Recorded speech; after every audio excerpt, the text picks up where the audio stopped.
Hello friends, સ્વાગત છે તમારું યુટ્યુબ ગીતા જ્ઞાન ચેનલમાં। મિત્રો, આ વિડીયોમાં આપણે સાંભળવાના છીએ અષાઢી બીજનું મહત્ત્વ, રામદેવ પીરની જન્મકથા અને રામદેવ પીરની બાળકથા। તો મારા વિડીયોને અંત સુધી સાંભળજો। એની પહેલાં આપને આ વિડીયો પસંદ આવે તો લાઈક કરજો, તમારા મિત્રોને શેર કરજો અને જોઈ રહ્યા છો ચેનલ તો સબસ્ક્રાઈબ પણ કરી દેજો, જેથી મારા બધા જ નવા વિડીયો આપ સુધી તુરંત પહોંચે। ધન્યવાદ મિત્રો।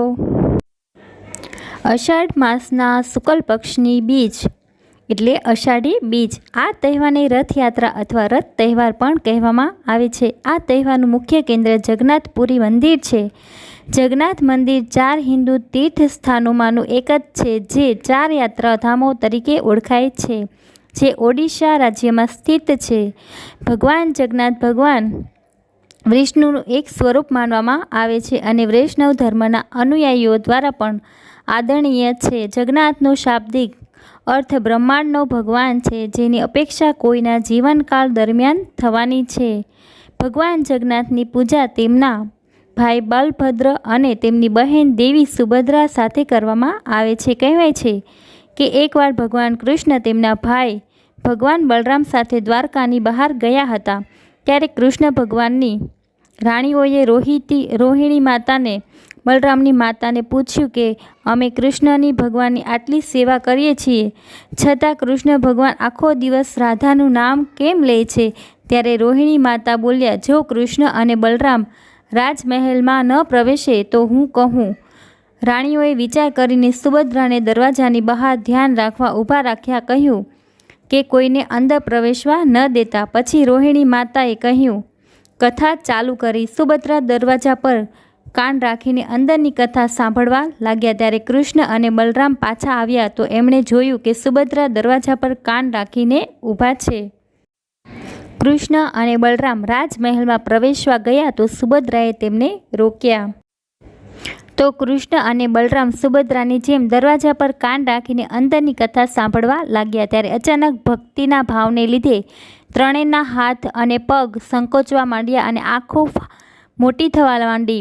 ત્યારે કૃષ્ણ ભગવાનને મળવા નારદ મુનિ દ્વારકા આવ્યા તો તેમણે જોયું કે કૃષ્ણ ભગવાનના હાથ અને પગ સંકોચાઈ ગયા હતા અને આંખો મોટી થઈ ગઈ હતી। નારદ મુનિએ કૃષ્ણ ભગવાનને કહ્યું કે આ રૂપ જગતને બતાવો તો કૃષ્ણ ભગવાન નારદ મુનિએ ત્રેતાયુગમાં જગતને બતાવવાનું વચન આપ્યું।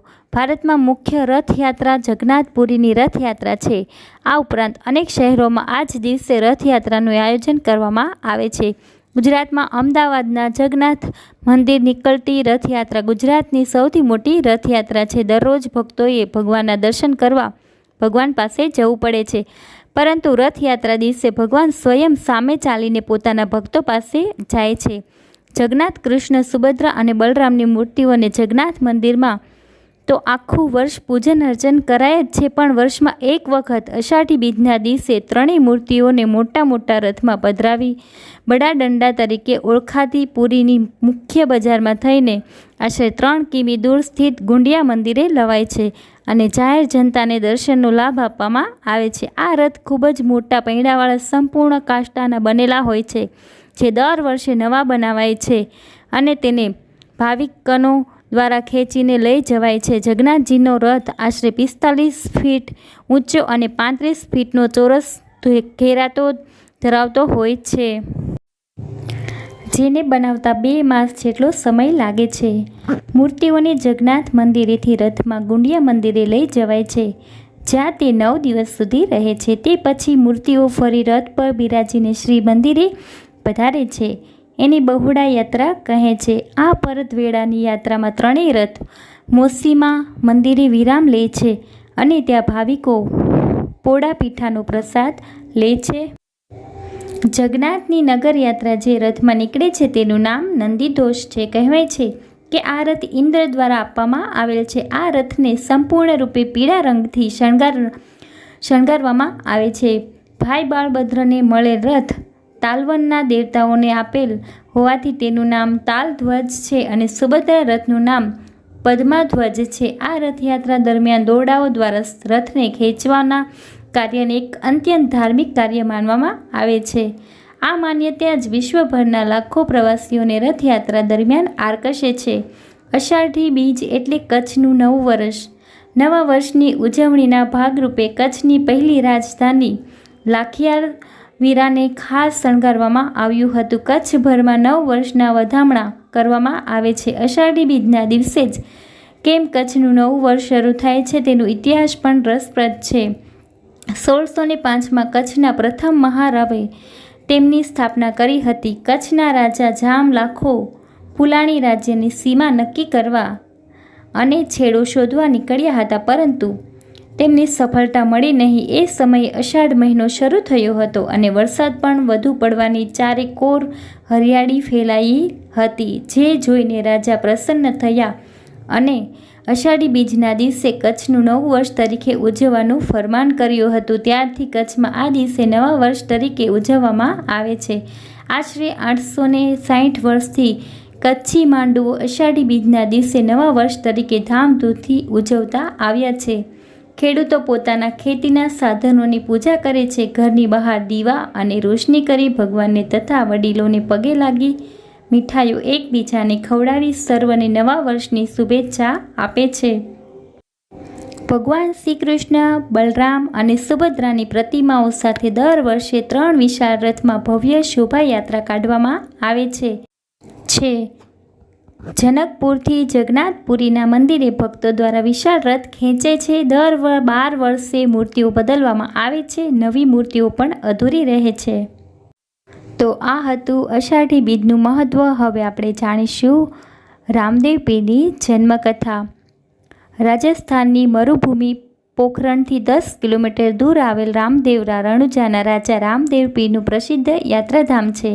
અહીં રામદેવ પીરની સમાધિ છે. રાજસ્થાન, સમગ્ર ભારત અને વિદેશોમાં પણ રામદેવ પીરને કૃષ્ણ, રણછોડરાય, નકલંજી કે કલ્કી અવતાર માનનાર અનેક ભક્તો છે. આજે પણ લાખોની સંખ્યામાં શ્રદ્ધાળુઓ ભક્તો તેમના મંદિરોમાં દર્શનાર્થે યાત્રા પ્રવાસ કરે છે. રામદેવ પીરનું વ્રત નોરતા રાખે છે. નિજ્યા ધર્મના સ્થાપક રામદેવ પીરના તેમના શૌર્ય, પરાક્રમ તથા પરચાઓથી ભક્તોના હૃદયમાં નિવાસ કરે છે.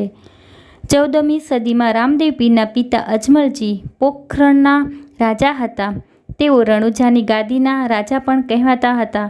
રાજા અજમલજી તનવર અંગપાલ તોમર દિલ્હીના વંશરાજ હતા. તેમના લગ્ન જેસલમેરના રાજાની પુત્રી રાણી મિનળ દેવી સાથે થયા હતા.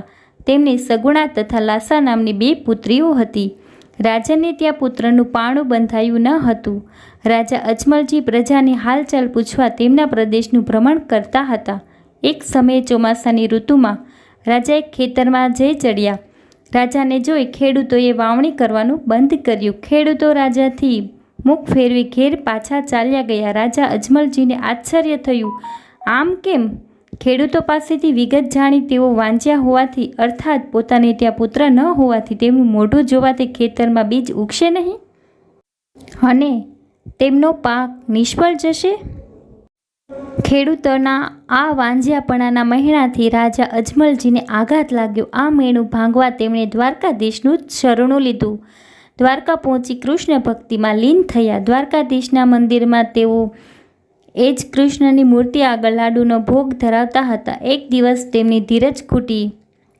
તેમણે લાડુનો પ્રસાદ કૃષ્ણની મૂર્તિ મોં પર માર્યો અને જોઈ ત્યાંના પૂજારીઓએ માન્યું કે રાજા અવશ્ય ગાંડા થઈ ગયા છે.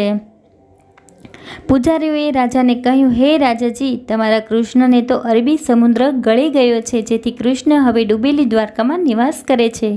તમે તેમને ત્યાં મળી શકશો. રાજા અજમલજી કૃષ્ણ ભક્તિમાં એટલા લીન હતા કે તે દેહનું પણ ભાન ભૂલી ગયા હતા. તેમણે કૃષ્ણને મળવા દરિયામાં ડૂબકી મારી. તેમણે પ્રાણનું પણ ભાન રહ્યું નહીં, પણ ભક્તિ હૃદયમાં બિરાજમાન કૃષ્ણ આ તેમના પાસે તેમના પરમ ભક્ત રાજાને થોડા મરવા દે. ચમત્કાર થાય છે. એક મોટું લાકડું રાજાની પાસે લાગે છે. રાજાના આ લાકડાને સહારે પાણીની બહાર તરે છે અને આ ચમત્કારથી ભાનમાં આવ્યા, જાણે ભગવાન કૃષ્ણ તેમના અવતાર ધારણ કરવાનું વચન આપ્યું ન હોય. રાજા રણુજાની ગાદી સંભાળે છે. પ્રજાની સેવા કરે છે. દીન દુખિયાની સહારો બને છે. રણછોડરાય કૃષ્ણની ભક્તિ સાથે સાધુઓની સેવા કરી રાજધર્મ બજાવે છે. સમય જતાં રાજાને ત્યાં પારણું બંધાય છે. રાણી મિનલ દેવીની કુખે પ્રથમ પુત્રનો જન્મ થાય છે. તેમનું નામ વિરમદેવ પાડવામાં આવે છે. ત્યારબાદ દંતકથા પ્રમાણે ભગવાન શ્રી કૃષ્ણ રાણી મિનલ દેવની કુખે બીજા પુત્ર સ્વરૂપે જન્મે છે. તે આપણા રામદેવ પીર હોવાનું મનાય છે. આ રામદેવ જેમણે નાનપણમાં બાલકાળમાં જે પરાક્રમ કર્યા છે તેનાથી પિતા અજમલજી તથા માતા મિનલ દેવીએ ખાતરી થાય છે કે તેમને ત્યાં ભગવાન શ્રી કૃષ્ણ સાક્ષાત અવતર્યા છે. રાજા અજમલજીએ કૃષ્ણ ભક્તિ ફળી હોવાનો અહેસાસ થાય છે. તો આ હતી રામદેવ પીરની જન્મકથા. હવે આપણે સાંભળીશું રામદેવ પીરની બાળકથા. ભગવાન શ્રી કૃષ્ણની જેમ જ રાજા રામદેવ પીરની બાળપણની અનેક ચમત્કારિક બાળકથાઓ છે. તેમાંની એક બાળકથા ખૂબ જ પ્રચલિત છે. રામદેવ પીર નાના હતા ત્યારે તેમને લાકડાના ઘોડા પર સવારી કરવાનું મન થયું. તેથી પુત્રની ઈચ્છા પૂરી કરવા અજમલજી લાકડાના રમકડા બનાવનાર ખરાદીને બોલાવી સુખડ ચંદનના લાકડામાંથી સુંદર ઘોડો બનાવે છે તથા દરજીને બોલાવી મુખ્ય લીલા રંગના રંગબેરંગી વસ્ત્રો વડે ઘોડાને શણગારવામાં આવે છે. આ શણગારેલ ઘોડા પર અજમલજી પુત્ર રામદેવની ઈચ્છા પૂર્ણ કરવા ઘોડા પર સવારી કરાવે છે. જેવા રામદેવ ઘોડા પર બેસે છે કે ઘોડો રામદેવને લઈ આકાશ માર્ગે દોડી ગયો. ઘોડો તથા રામદેવ આકાશમાં અદૃશ્ય થયા.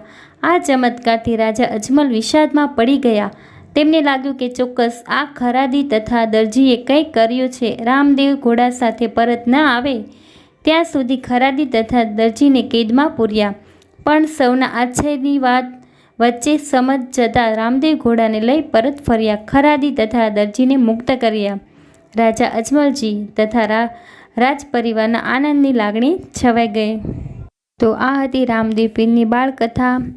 આપને આ વિડીયો કેવો લાગ્યો તે કોમેન્ટ બોક્સમાં જરૂરથી લખજો. અને હજુ સુધી મારી ચેનલ સબસ્ક્રાઈબ નથી કરી તો પ્લીઝ જલ્દીથી કરી દેવું. મળીશું ફરી આવા જ નવા વિડીયો સાથે. જય શ્રી કૃષ્ણ. જય રામદેવ પીર.